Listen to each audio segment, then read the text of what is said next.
জাতীয় ও বৈশ্বিক অনিশ্চয়তার মধ্যে সবচেয়ে নিরাপদ বিনিয়োগের মাধ্যম স্বর্ণ। 2022 সালে রাশিয়া ইউক্রেন যুদ্ধ ও গত বছরের শেষ দিকে ইসরায়েল হামাস যুদ্ধ শুরুর পর বিশ্ববাজারে বেড়েছে এর দাম।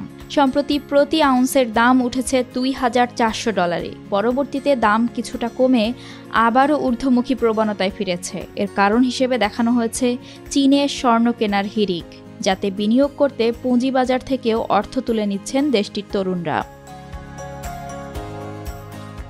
দামের ঊর্ধ্বমুখী প্রবণতার মধ্যেও চীনে বেড়ে চলেছে স্বর্ণ বিক্রি। বেশিরভাগ মানুষই কিনছেন বার ও কয়েন।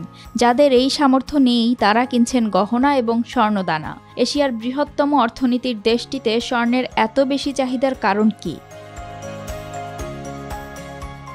একদিকে চীন যুক্তরাষ্ট্র দ্বন্দ্বের কারণে মার্কিন বন্ডে বিনিয়োগ কমছে চীনের, অন্যদিকে উঠতে থাকা চীনের আবাসন খাতে মন্দার কারণে এই খাতেও কমছে বিনিয়োগ। ফলে নিরাপদ বিনিয়োগ হিসেবে স্বর্ণে ঝুঁকছে মানুষ। বেইজিং ভিত্তিক গবেষণা প্রতিষ্ঠান বিওসি ইন্টারন্যাশনালের বৈশ্বিক প্রধান অর্থনীতিবিদ গুয়ানতাও বলেন, আগে চীনের কেন্দ্রীয় ব্যাংক দেশের বাজার থেকে রেনমিনবির বিনিময়ে স্বর্ণ কিনত, কিন্তু এবার তারা বিদেশি মুদ্রার বিনিময়ে তা কিনছে। ফলে মার্কিন ডলার সহ অন্যান্য বিদেশি মুদ্রা খরচ হচ্ছে। অন্যদিকে যুক্তরাষ্ট্রের সঙ্গে রাজনৈতিক ও কূটনৈতিক দ্বন্দ্বের কারণে মার্কিন বন্ড কেনা কমিয়ে দিয়েছেন চীনের বাসিন্দারা। চীনের জুয়ারিরাও স্বর্ণের বাজারে প্রভাব বিস্তার করছে বলে মনে করেন এই অর্থনীতিবিদ। তার মতে, অভ্যন্তরীণ বাজারে ফাটকাবাজরা বেশ তৎপর। তারা স্বর্ণের দাম বৃদ্ধির পূর্বাভাস দিয়েছে। এর প্রভাব পড়ছে বাজারে। নিশ্চিত বিনিয়োগ এবং লাভের আশায় দাম বৃদ্ধির আগেই এই মূল্যবান দ্রব্য কিনছে জনসাধারণ।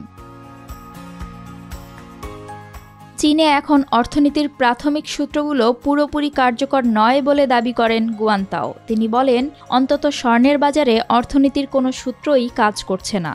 সবচেয়ে বেশি কাজ করছে আতঙ্ক। ফলে মূল্য বৃদ্ধির পরও বেড়ে চলেছে স্বর্ণের চাহিদা।